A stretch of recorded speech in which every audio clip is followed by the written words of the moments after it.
Pada video kali ini kami akan mengangkat satu permasalahan atau isu di bidang pendidikan, yaitu kualitas pengajar atau pendidik yang kurang berkompeten.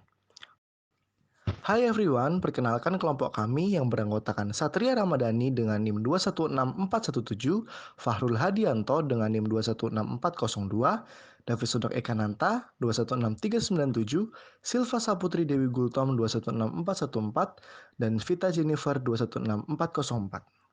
Menurut kami, permasalahan ini terjadi dikarenakan oleh dua faktor penyebab, yaitu faktor internal dan faktor eksternal. Faktor internal, yang pertama itu multi-talent. Banyak loh pendidik yang tidak hanya berprofesi sebagai pengajar atau pendidik, melainkan mungkin menambah penghasilan sebagai pedagang atau dan lainnya. Nah, hal-hal inilah yang mungkin membuat konsentrasi sang pengajar terbagi, sehingga menyebabkan kualitas mengajarnya menurun. Yang kedua itu gaptek atau gagap teknologi. Tidak bisa dipungkiri bahwa sampai saat ini masih banyak tenaga pengajar yang masih merasa kurang nyaman atau bahkan kesulitan mengoperasikan teknologi masa kini, yang merupakan sarana utama yang efektif yang bisa digunakan untuk sistem belajar mengajar. Ketiga, musibah. Musibah yang terjadi ini mungkin dalam konteks misalnya, sang pengajar sudah menyiapkan bahan mengajar di perangkatnya atau laptopnya. Nah, tiba-tiba aja nih laptop sang pengajar ini mati dan tidak bisa digunakan untuk mengajar. Nah, kejadian seperti ini yang menurut kami mungkin menjadi salah satu faktor yang menyebabkan konsentrasi pengajar terganggu sehingga kualitas mengajarnya itu menjadi menurun. Dan yang keempat, kurangnya profesionalitas pengajar.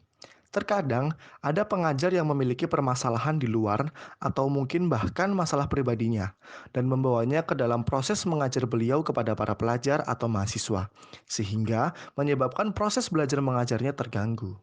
Selain faktor internal, ada juga faktor eksternal. Yang pertama, perbedaan karakter siswa. Gak mudah loh menyesuaikan atau beradaptasi pada suatu karakter yang berbeda. Namun pengajar atau pendidik harus bisa menyesuaikan diri atau beradaptasi bahkan lebih dari satu atau dua karakter yang berbeda-beda. Yang kedua, kemampuan berpikir siswa. Membuat setiap siswa paham akan yang diajarkan adalah tugas utama pengajar atau pendidik. Sedangkan daya serap atau pemahaman setiap siswa itu berbeda-beda. Hal ini yang mungkin membuat pengajar sedikit kesulitan dan harus berusaha mencari strategi atau metode lain untuk membuat siswa-siswinya memahami apa yang diajarkan. Yang ketiga itu lingkungan yang kurang kondusif. Hal ini nih yang juga menjadi salah satu faktornya. Yang keempat, kurikulum yang tidak konsisten.